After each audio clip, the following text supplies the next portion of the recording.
안녕하세요. 최현지원입니다.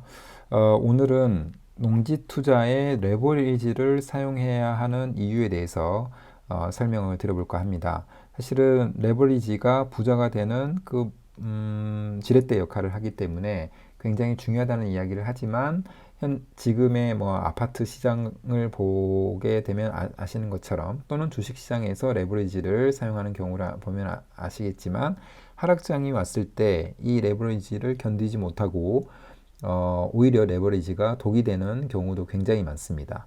그렇지만 저도 굉장히 보수적인 투자자이지만 이 레버리지를 꼭 써야 된다고 생각을 합니다. 그러나 그 레버리지를 사용할 때 가장 안정적인 투자처에 레버리지를 사용을 해야 되기 때문에 그게 바로 농지라고 저는 생각을 하고요. 이 내용을 이해할 수 있다면 우리 모두 부자가 될 수 있다라고 생각을 합니다. 내용에 들어가기 전에 제가 항상 강조하는 제가 블로그나 유튜브를 통해서 여러분들과 함께 해가고 싶은 내용을 간략하게 설명을 드리면 저는 농지에 대한 투자를 메인으로 하고 있고 농지로 농지연금을 통해서 노후 준비를 하고 농지 투자로 경제적인 자유를 얻고자 합니다. 그 이유는 농지는 가장 싼 토지이고 어, 투기적인 거품이 끼어 있지 않다라고 생각을 합니다. 그리고 매년 물가 상승률만큼 오르는 굉장히 안정적인 자산이라고 생각을 하고요. 그리고 또 한 가지는 반값으로 농지를 매입을 해서 보유 기간 동안 이자 부담을 없애면서 무자본 투자가 가능하다는 장점을 최대한 활용하려고 하고요. 그리고 60세가 되었을 때 농지연금으로 던지되 우리가 개발 호재가 가득한 지역에서 농지를 매입을 할 거기 때문에 농지연금 던지기 전에 일반 매매로 팔 수 있다면 팔고 그리고 농지연금용 농지는 계속해서 토지경매 시장에서 나오고 있기 때문에 이런 농지를 계속해서 매입을 해 나가는 이런 순환을 하면서 노후 준비와 경제적인 자유를 얻으려고 합니다. 우리가 준비해야 되는 것들도 있습니다. 꽤 많이 있다고 볼 수도 있는데 이런 부분들은 저와 함께 지식과 함께 어떤 물권 분석도 함께 해가면서 조금씩 가까워지면 될 거라고 생각을 합니다. 오늘 주요로 말씀을 드리는 이 내용이 바로 농지 투자에 레버리지를 사용을 해야 된다 하는 이유인데 우리가 일반적으로 간단하게 알 수 있는 공식이 하나 있습니다. 투자의 수익은 수익률 곱하기 투자금이라는 너무나 간단한 공식인데요. 어떤 사람들은 수익률 중심으로 부자가 되려고 노력하는 사람도 있고 어떤 사람들은 투자금을 높이는 쪽으로 투자 수익을 올리는 사람도 있습니다. 그러나 우리가 일반적으로 이 수익률을 높이기 위해서는 굉장히 큰 리스크가 따릅니다. 물건 자산을 찾아내는 것도 사실은 어려울 수도 있고요. 수익률이 급등한다는 것은 굉장히 많은 사람들이 참여한다는 거고 그 내용 안에는 굉장히 투기적인 거품이 끼어 있을 수가 있습니다. 그래서 급등과 급락이 발생할 수 있는 굉장히 변동성이 큰 자산일 가능성이 굉장히 크다고 생각하고요. 저의 경우는 이 수익률보다도 이 투자금 쪽에 포커스를 두는 입장입니다. 그렇지만 제가 돈이 많아서 투자금을 많이 넣을 수 있는 여력이 되기 때문에 그렇게 생각하는 거냐? 그건 절대 아니고요.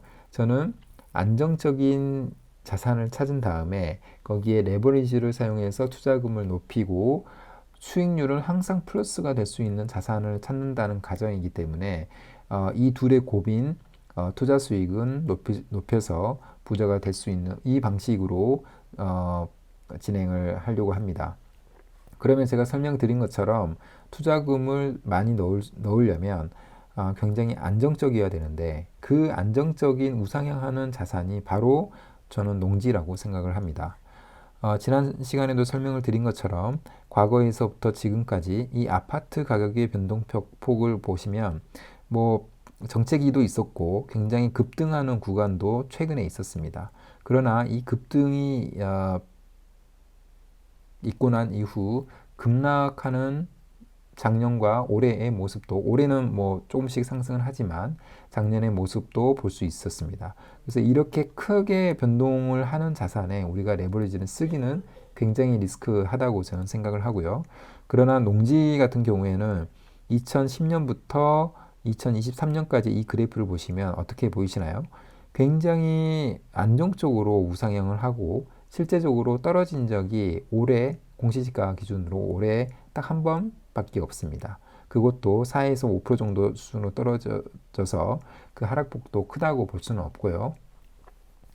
그리고 실제로 2010년부터 2023년도까지의 물가 상승률과 토지 가격의 상승률을 보시면 거의 비슷하다고 보실 수도 있습니다. 그러니까 물가 상승률은 지금 항상 플러스 방향인 거고요. 이에 0%를 위에 있으면 항상 플러스이기 때문에 작년보다 올해보다는 내년이 더 물가가 높다라는 겁니다. 그래서 물가가 계속해서 오른다는 그 이야기인 거고요. 물가 상승률보다 토지 가격은 항상 뭐 2011년과 그 다음에 올해를 제외하고는 항상 플러스 1에서 2%는 높은 상태로 유지를 해왔습니다.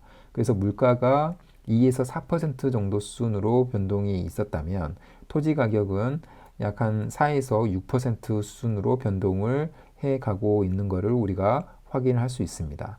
그래서 가장 중요한 것은 토지 가격은 지속적으로 우상향한다는 이야기입니다.